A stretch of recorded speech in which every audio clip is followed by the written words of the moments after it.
We've been following the story of the flotilla headed to Gaza that ended up with 9 dead as Israel blocked the ship's passage. This isn't the first flotilla that the Free Gaza movement have attempted to send to Gaza. Cynthia McKinney, former Congresswoman and presidential candidate, was on a flotilla last year. She joins me now live to help discuss all the latest on the incident. Cynthia, first of all, I want to ask you, as a former Congresswoman, what is your reaction to the response from your former colleagues? The United States has blocked Turkey's proposal at the UN and seems to be standing by their ally here. Steny Hoyer just said that the United States will work to prevent any condemnation of Israel at the UN Security Council. What's your take on their response?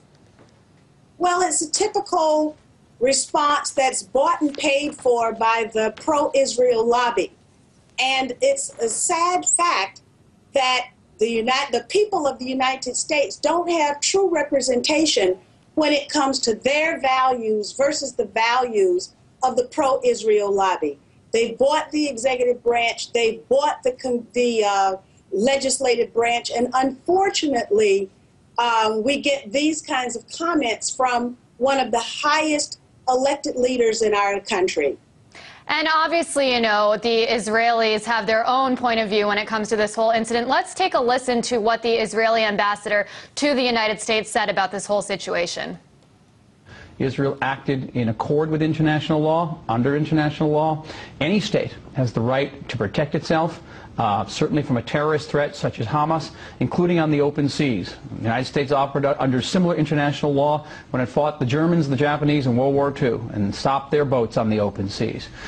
So obviously there we have Dr. Michael Oren kind of defending what the Israelis did when it came to this raid. What do you think needs to happen at this point? The UN has said that it will have an international unbiased commission investigate the incident. Israel says they'll investigate it themselves. Do you think there should be stronger action against Israel? And specifically, what would you like to see the United States doing or saying to them? Well, first of all, let's just set the record clear.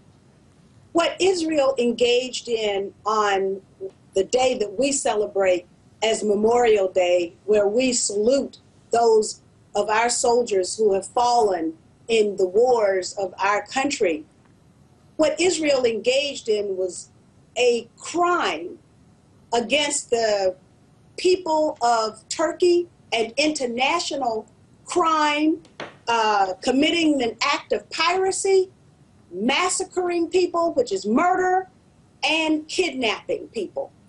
I've been subjected to Israeli piracy.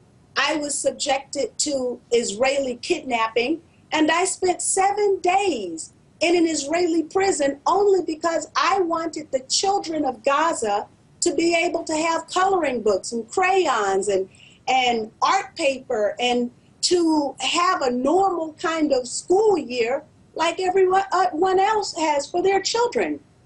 That was too much for the Israeli state. And in fact, Israel said that what we did constituted a threat to its existence. And what I suggest is that if Israel is threatened by olive trees and cement and medical supplies, wheelchairs and school supplies, then Israel is a failed state. Israel is also a nuclear state.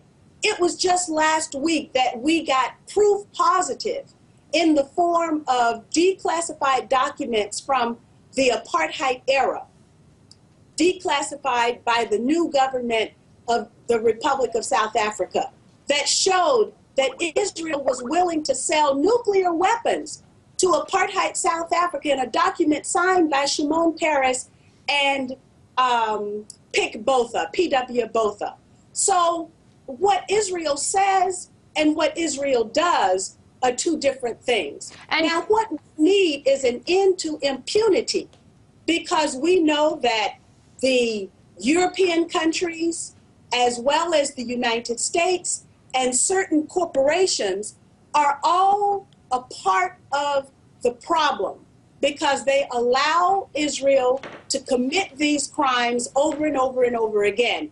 With the President Obama, and the Congress just giving an additional $205 million to the Israeli military for their missile defense. And Cynthia, I want to take a step back for a moment. You know, given all of what you just mentioned and this latest incident with the flotilla, there's been speculation that perhaps all of this could lead to a World War III between the world and Israel. I mean, do you think that's a real possibility? And if it is, how will the United States fit into that scenario?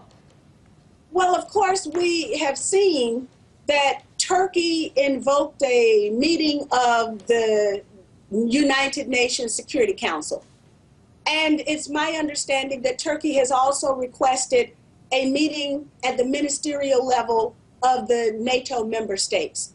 Now, this is very interesting because, as we all know, NATO is a collective security arrangement, which means that an attack on one member is to be construed as an attack against all of the members. This treaty requires the United States to come to the defense of Turkey. And so now we will see the kind of dance that the elected officials in the United States will orchestrate as they tiptoe around the NATO requirements and their political obligations as it relates to the pro-Israel lobby. Well, Cynthia McKinney, former U.S. presidential candidate and Congresswoman, it's great to hear your point of view about this whole incident.